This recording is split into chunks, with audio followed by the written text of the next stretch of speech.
نحمده ونصلي على رسوله الكريم أما بعد فأعوذ بالله من الشيطان الرجيم بسم الله الرحمن الرحيم.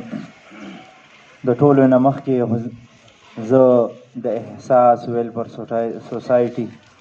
چې دا کم ملګري دي د دی ډېر زیات چې کوم دی مشکور یم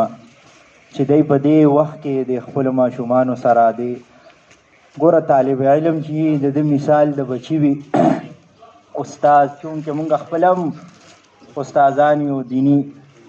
نو دا استاد چې کومي د خپل طالب علم ته د بچي په حیثیت سره ګوري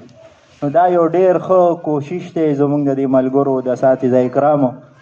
چې په دې ګرانۍ په وخت کې چې کوم دی څه ناڅه د خپل جیبه هغه خپل مدد په خپله کوي که نه یو ډېر ښه کوشش دی کاوشونه دي زموږ د دې مشرانو الله جل جلاله دي مونږ له هم توفیق راکړي او دغه رنګ چې کوم دی زموږ دا چې کوم مشران دي دی له هم او مزید دی الله جل جلاله په دې کې دی له ترقي نصیب کړي بس دغه یو څو خبرې مې وکړې واخر دعوانا